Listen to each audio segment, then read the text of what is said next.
Prime Minister, any comment on British Columbia? Sir? Obviously, extremely concerned about the situation in British Columbia right now, and quite frankly, what hundreds of families are going through. Thousands of people affected across the province. Extreme weather events. As a government, we've been liaising closely with the government of British Columbia, providing supports in any way we can, and we will continue to be there. I'm supposed to be speaking with Premier Horgan a little later this evening to make sure that he knows what our ministers have been saying, which is we are there to help in any way, shape or form we possibly can. What can you offer? C'est a real priority. Nous sommes très préoccupés avec la situation en Colombie-Britannique. Il y a des milliers de personnes qui sont affectées par ces pluies torrentielles, ces inondations et cet emprisonnement forcé à cause de l'état des routes. Nous allons être là avec toutes les ressources dont la Colombie-Britannique pourra avoir besoin. On sait que la Colombie-Britannique a déjà beaucoup d'effectifs sur le terrain, ont énorme capacité pour aider les gens dans les situations d'urgence, mais s'il y a d'autres choses que le gouvernement fédéral peut faire, nous allons être là pour ça. Je suis censé parler au Premier ministre Horgan plus tard cet après-midi pour renforcer exactement le fait que nous allons être là pour aider avec tout ce qui est nécessaire. Good morning, Minister Ng. I want to talk about this tax credit that the Americans want to put up for American-built vehicles. What arguments do we have in Canada? What leverage do we have to counter that measure? What are you going to tell your American counterparts? Well, first of all, I'm looking forward to getting to the U.S. Later this week. And while there, I will continue the advocacy that we have been doing. I will tell the Americans that we are their best trading partner. Also, they are our largest trading partner, and the integration of the supply chains are just so incredibly important. We have a joint objective to fight climate change and to build out an automobile sector. And the automobile sector, the future is electric vehicles. So I fully intend to stand up for Canada's interests. We have been doing that consistently, and I will continue that work this week. But what stick or carrot do we have? Well, I'm looking forward to having those very conversations. I've taken a Team Canada approach. I'll continue to do that. I've been in lots of contacts with Canadian exporters as well as worker representatives. That work continues. And I'm looking forward to getting down to the United States this week. President Biden expended a lot of political capital to get that bill through. So what can Canada really do to convince the president to have exemptions for Canadian suppliers in terms of infrastructure and the electric vehicle thing that could harm Canadian auto producers? Well, let me tell Canadians that the work that I and this government have been doing, and you have seen us continuously do this, is to stand up for Canadian interests and to make sure that our Canadian workers and our Canadian industries continue to have access to that market, an important trading partner for Canada. Thank you so much. I'll talk to you later. Okay, thanks. Bonjour, M. Holland. Comment vont les négociations avec le NPD? Comment ça se passe? Est-ce qu'il y a une entente? Comment ça avance, ça? J'ai beaucoup d'occasions de parler avec chaque homologue dans l'autre parti, certainement avec l'NPD, mais aussi avec le Bloc et avec le Parti conservateur aussi. Et je pense qu'il y a beaucoup d'espace de travailler ensemble. Il y a beaucoup, vraiment un sens, un esprit de coopération maintenant, et ça c'est vraiment bon à mon avis. Est-ce que vous avez la garantie que vous allez être capable de passer tous les projets de loi que vous le voulez dans les 100 jours? Est-ce que vous avez cette garantie-là? Avec un gouvernement minoritaire, c'est jamais une garantie, mais maintenant, les négociations, jusqu'à ce que maintenant, c'est bon. Is there an agreement on hybrid sittings?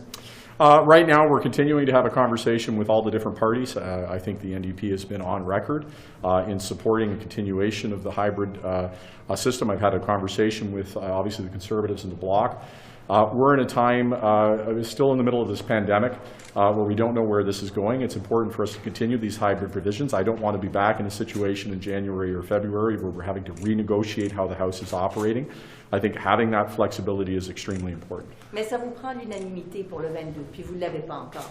Non, pas encore. How are the talks going on with the NDP? Well, I think the talks with all the parties are progressing very well. I think there's a great spirit of cooperation right now. Obviously, it's early days. The rubber is yet to hit the road, but I think the negotiations to this point have been extremely fruitful. I think that all parties have a sense of what Canadians expect us to do, which is to work together. We have a number of things that have to be done with respect to this pandemic to make sure that we have the backs of Canadians. And I think that spirit is being understood when we talk with other parties. If I could, just for a minute, I want to really lament the attack and the smears that are taking place against the clerk of the House of Commons. This is a man of extraordinary integrity who has served this place over many decades. And I can say that there was a third-party report into many of the allegations that are being spread around his integrity, his ethics, and his honesty. That third-party report made clear that these allegations are baseless.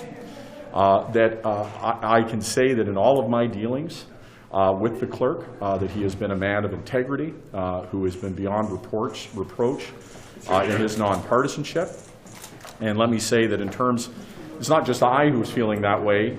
You look at the former Speaker of the Senate, Senator Houdrakis, a conservative senator, who's made it very clear, and he would have worked hand in glove with the clerk.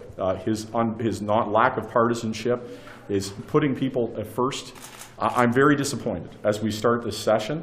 Look, I understand the Conservatives have problems over there. I understand that they're trying to, create distractions, but this is not a fair ball. This is a public servant, and I'm very disturbed by what's going on. Are you saying that all of the allegations against the clerk are false?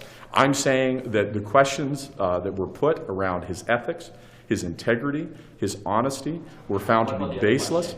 The questions around the turnover that happened in the House of Commons, the Chief Human Resources Officer has made very clear that that's well within the normal range. And I think we have to be very careful. People serve this place. Not just the clerk, but the administration, all of the people who do their job tirelessly on behalf of Parliament, particularly over this past period of time to make sure this Parliament works. We had the opportunity to ask these questions and adjudicate these matters in a closed session where we can talk about employee performance. But the way this is being treated, the smear that's happening on the clerk is deeply disturbing to me. What about protecting those who don't have power? I believe ardently that any time somebody comes forward with an allegation that a workplace is not operating as it should, that should be investigated to its core. And that is exactly why you have a third-party assessment that comes in and looks at those allegations and makes sure that every one of them is examined. But I'm sure that any person, any human being in any workplace would want to make sure that that process is kept confidential until such time as there's a finding that something's wrong and it's time to make it public. Parlaying in schoolyard rumors about the clerk of this place, a humble servant of this place who has been extraordinary in his work, is deeply disturbing to me. Thank you so much. Thank you. Je veux savoir, est-ce que vous avez déterminé combien de fonctionnaires sont suspendus avec le délai qui était prévu pour la vaccination obligatoire? Alors, comme vous savez, dans le processus, les superviseurs devaient examiner, regarder les accommodements possibles.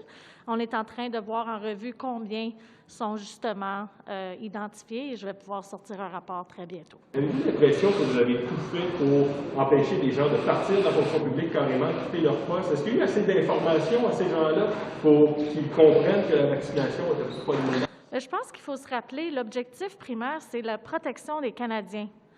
À travers cela, la protection des fonctionnaires pour qu'ils puissent travailler et bien servir les Canadiens.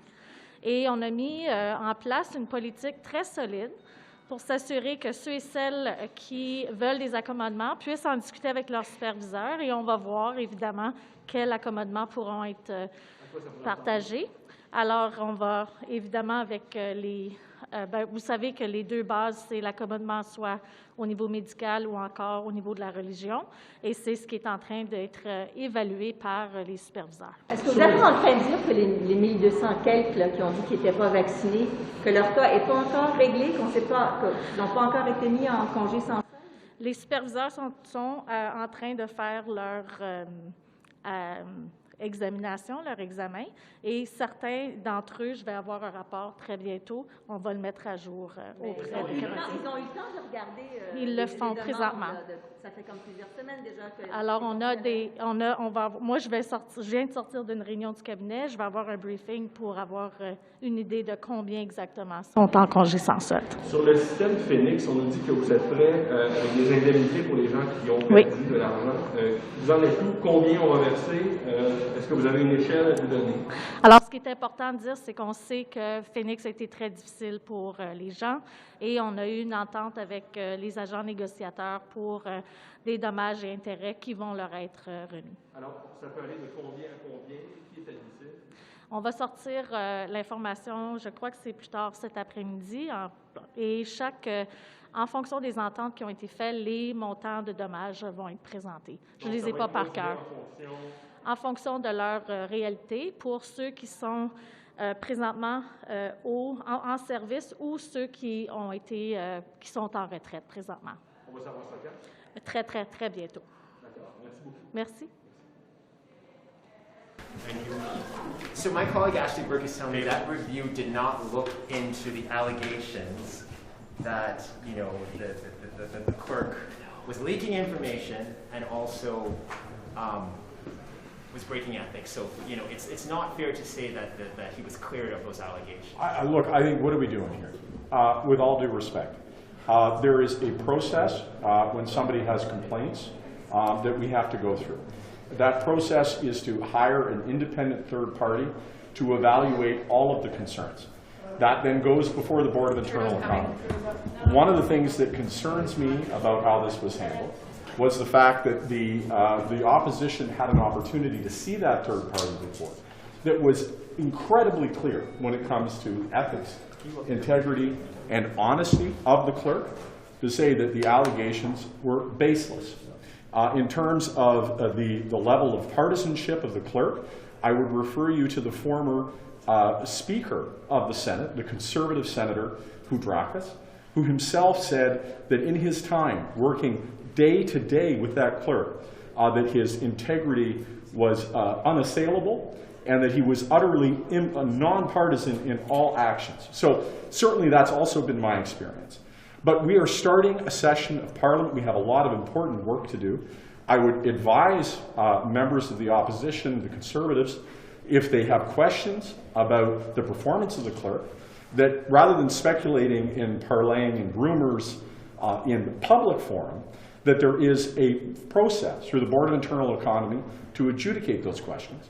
And that what we're seeing right now, frankly, in my estimation, is a smear job against an individual who does not have the opportunity to defend himself. And that is gravely concerning to me. So would you commit to an independent report? Because the report that Another independent report? Yes. Look, let me say to this.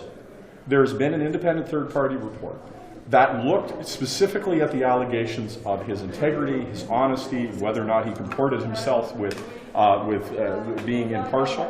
And that report was conclusive in its findings. If the opposition members, rather than circulating rumors, will have additional questions, there is a process and a forum for that appropriately.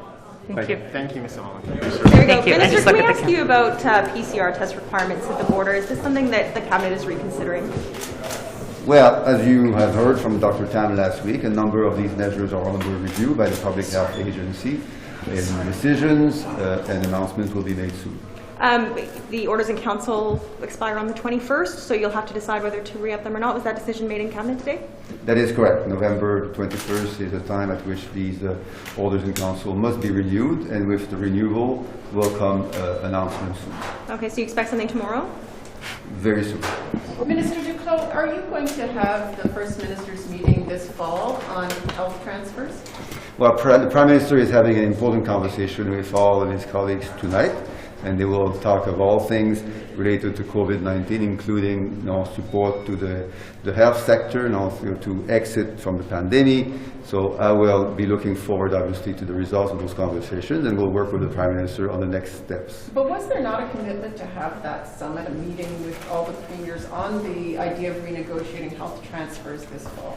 Well, as I just said, they're having tonight one more meeting on COVID-19 and how to exit from it in a safe and reliable manner, and there will be conversations taking place tonight and further steps to be announced after that. Can we ask you about Canadian Blood Services and looking at the changes with respect to gay men and being able to donate blood? What's your reaction to that? Well, that was a platform commitment. We said that we would be hoping for the next steps, which A, involves a submission by the relevant groups, and B, for Health Canada to review those submissions and to proceed as quickly as possible with a change in the rules. Great, thank you. Thank you. Can I just ask you quickly how quickly you think Health Canada can process that change? Is that something that you'll be asking them to prioritize? Yes, we will put a priority on that. Obviously, we will need to do this in a proper way. We are confident that the appropriate material and submissions will be provided, and that we can therefore provide for follow-up on those matters as quickly as possible. Thank you. Thanks. Thank you. Sorry, one more? sorry. The platform, you also promised a $5 billion mental health transfer. I'm wondering, is that going to be a standalone transfer separate from the Canada Health transfer? Is that something you're going to talk about at the First Minister's meeting? Well, the Prime Minister will most likely touch on those matters along with other matters related to COVID-19. As we know, mental health has been severely affected by the crisis, and it's a common priority for all provinces and territories. So I expect the Prime Minister to be talking with his colleagues on that tonight, and there will be further steps after that. Merci. Thank you. Merci. Thank you. Pas qu'on voit bien. Qu'est-ce que c'est la prochaine étape pour vous? Est-ce qu'il y a une façon de calmer le jeu peut-être? Est-ce que vous allez les rencontrer? C'est quoi les prochaines étapes pour essayer d'éviter qu'il y ait une escalade là, comme on a déjà vu dans le passé? Oui, évidemment, la possibilité de cette escalade, ça me concerne profondément. Pour l'instant, vous avez tous vu à la télé ce que j'ai vu aussi. Je suis en discussion avec le ministre Rankin. J'ai pu parler au Chief Was une couple de fois. Évidemment, c'est une période très critique et puis il y a une voie pour que les gens puissent résoudre ça de façon pacifique. Mais on est dans une situation très délicate qui va en effet rester entre les parties. Il y a cette possibilité d'escalade, évidemment, qui nous interpelle assez profondément. C'est quoi votre message, peut-être, pour les Wet'suwet'en en ce moment? Bien, ils sont très capables à faire passer leur message à eux, mais la réflexion que j'ai, que je maintiens et que j'aurai toujours, c'est que ce type de résolution de conflit doit se faire de façon pacifique. Évidemment, en ce qui a trait à notre relation avec les peuples autochtones, mais tout autre conflit, évidemment. Et c'est ce potentiel d'escalade qui me concerne. Est-ce que vous allez les rencontrer en personne? Est-ce que c'est prévu? C'est une discussion qui est actuelle maintenant, puis je n'ai pas d'informations publiques à vous partager pour l'instant. Mr. Miller, in English, why are we still in the situation where, there's still this blockade, there's still this it doesn't seem like we've gone anywhere with this issue. Yeah, and I mean no disrespect to you, David, when I say that why are we still is perhaps the wrong question to be posing. As you know, there are two parallel concepts that they're intermingled, so it's unfair to call them parallel. There is concern with respect to the pipeline that the hereditary chiefs have expressed. There was tacit acceptance as to the work that was going on for a while, but now rejection over a particular passage, and that's the best of my knowledge as to the situation. There are active discussions with Coastal GasLink, with the BC government, with their Indigenous interlocutor Miles Richardson, and now they're at a bit of a flashpoint. And obviously, you saw everything we did over the weekend, and particularly yesterday. I've had a few discussions with Chief Was, not over the last 48 hours, which is quite concerning to me. But there is a lingering issue in and around the rights and title that the hereditary chiefs have and claim with respect to that territory. The question was asked by Louis whether there is a path forward to resolution, and there is at this point. But we were at a very, very critical junction in the discussions. There are many parties involved, including, most importantly, the government of BC. They're the interlocutor that's been appointed, Miles Richardson, Murray Rankin, as well as Nathan Cullen, and the federal government, CGL, and importantly, the the hereditary chief in question, Chief Wass. So we're at a critical point. It's a very alarming situation given the state of play with 500 workers that are behind some makeshift barricades. Their safety obviously is foremost. But this is a very tense situation, and it's extremely concerning. What is the path forward? You said there is a path forward. Could you describe that a bit more? Like well, it goes first and foremost through discussions in a setting where people have the ability to make decisions. And it needs people that have the power to make decisions, and that's obviously the hereditary chiefs in question, CGL, the government of BC, and the federal government. Those two parallel issues that were here and present 2 years ago are in and around the trajectory of the proposed gas line, as well as the rights and title.